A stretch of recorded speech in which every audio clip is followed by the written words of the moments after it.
सभी मेरा सलाम, नमस्कार, सत श्री अकाल, जोहार। मैं मोहम्मद शहाबुद्दीन एक्सप्रेस विज़न के इस प्लेटफॉर्म पे आप सभी का स्वागत करता हूँ। देश में क्वेश्चन पेपर लीक के जो मामले सामने आए, उसके बाद जंतर मंतर से शुरू होते हुए आज पूरे देश में एक माहौल बना हुआ है संवैधानिक तौर पर प्रोटेस्ट करना। और जाहिर सी बात है, लोकतांत्रिक व्यवस्था में ये बात पाई जाती है क्योंकि आम जनता ने अपने मतों के ज़रिए सरकार को चुनने का काम किया है, तो सरकार की जिम्मेदारी है कि वो जनता के हित में काम करे और जनता के सवालों का जवाब दे। अगर सरकार जनता के सवालों के जवाब से बचती हुई नज़र आती है, इसका मतलब जनता खुद को एक शासक के तौर पे ही देख रही है, वो जनता की सेवक के तौर पर वो अपने आप को नहीं देख रही है। तो चाहे झारखंड में क्वेश्चन लीक की बात हो जेपीएससी से रिलेटेड, या देश में नीट पेपर लीक की बात हो, दोनों ही सूरतों में स्टूडेंट्स का लाइफ क्रैश करता है, उनकी मेहनत जाया जाती है।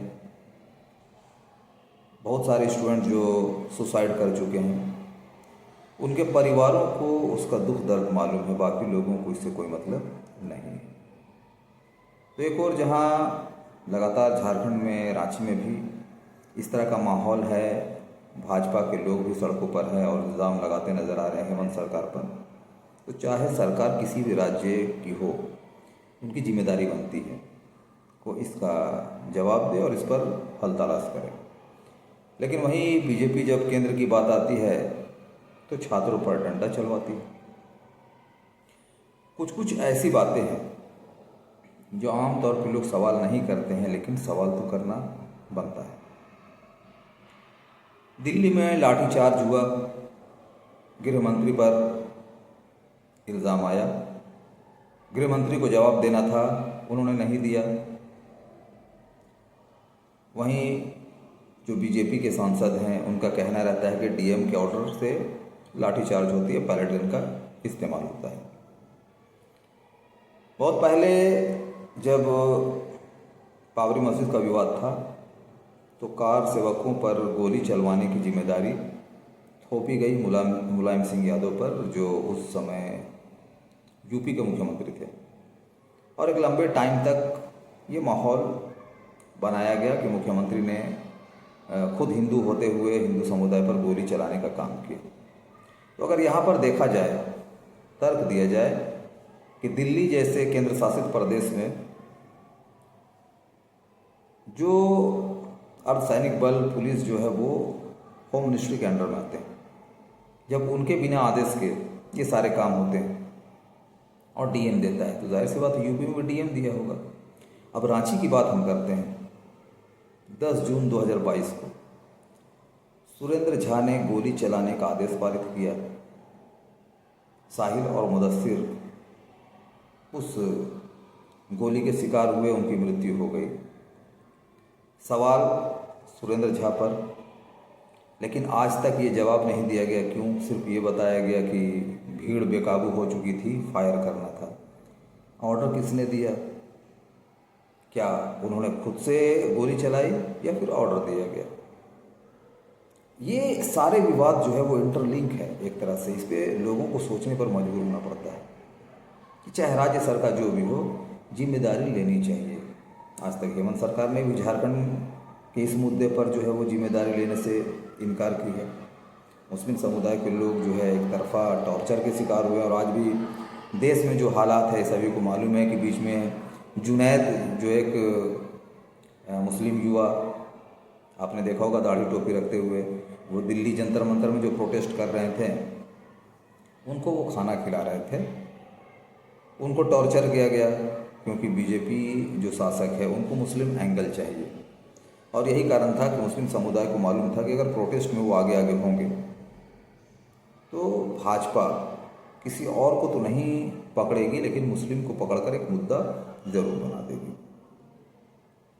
ये अलग बात है कि जुनैद आज झारखंड में जो प्रोटेस्ट चल रहा है उसमें भी हैं। तो ये सारे एंगल जो है वो सोचने की है कि जो हम सत्ता पक्ष जो है, जिनको हम चुनाव जीत कर सत्ता में लाए हैं, आखिर वो जिम्मेदार कब बनेगा या फिर जिम्मेदारी अपनी वो कब लेगा। ये सारे सवाल सरकार से हैं और सरकार का जवाब देना चाहिए। दिल्ली के जंतर मंतर में जो लाठीचार्ज हुए, होम मिनिस्टर को जवाब देना चाहिए। झारखंड में जिस तरह से क्वेश्चन पेपर लीक हुए, मुख्यमंत्री को देना चाहिए। उसी तरह एक और मुद्दा झारखंड में सामने आया है। चतरा के टंडवा में इमरोज अंसारी को पीट कर मार दिया गया। उन पर किसी लड़की के साथ छेड़छाड़ करने का आरोप था। तो यहाँ पर भी एक सवाल आ जाता है कि जब इस तरह की बातें आती है तो सरकार को खुद संज्ञान लेना चाहिए, क्योंकि आम जनता को ये राइट नहीं दिया गया है कानून की ओर से कि वो किसी पर जो है वो जानलेवा हमला करे, उसको जान से मार दे। जो मुजरिम साबित नहीं हुआ है आप उसे केवल अरेस्ट कर सकते हैं, वो भी पुलिस का काम है। तो फिलहाल उनकी हत्या कर दी गई। जो जिम्मेदार हैं उनको अरेस्ट करना चाहिए, उस पर मुकदमा चलाना चाहिए और ऐसे लोगों को फांसी की सज़ा देनी चाहिए। क्योंकि अगर देखा जाए झारखंड में तो मॉब लिंचिंग की घटना 60-65 के करीब हुई है, जिसमें मैं समझता हूँ 40 से ज़्यादा जो है वो मुस्लिम समुदाय के लोगों की लिंचिंग कर मौत के घाट उतार दी गई। तो चाहे झारखंड सरकार हो, केंद्र सरकार हो, ये जो पॉलिसी है इस पर चर्चा ज़रूर होना चाहिए और जिम्मेदारी लेनी चाहिए सरकार को। अगर सरकार खुद जिम्मेदारी लेती है तो आम जनता ये समझेगी कि हमने अपने मतों का इस्तेमाल सही किया है। लेकिन सरकार अगर अपनी जिम्मेदारी नहीं लेती है, सही कदम नहीं उठाती है, लोगों को फैसला करने में जो पक्षपात करती है, तो मैं समझता हूँ कि इस तरह की सरकार किसी भी राज्य में नहीं होनी चाहिए। बहरहाल आम आदमी क्या सोचते हैं, ये वो अपनी जिम्मेदारी किस तरह से लेते हैं। मैं चाहूँगा कि जो लोग जो रिपोर्ट मैं पेश कर रहा हूँ, एक तरह से मेरा चूँकि एनालिटिकल रिपोर्ट रहता है, जो घटनाएं घटती उस पर चंद बातें मैं करता हूँ, तो आप लोग क्या सोचते हैं उस पर अपनी बात ज़रूर रखें। क्योंकि इसमें मैंने केंद्र और झारखंड को मिक्स करके बात की है। जो तो देश के और भी जो राज्य हैं उनमें जिस तरह की घटनाएँ घट रही है सभी को मालूम है। सोशल मीडिया का दौर है, अपना जो एक विरोध होता है संवैधानिक तौर पर उसको ज़रूर दर्ज करें। जय हिंद, जय भारत।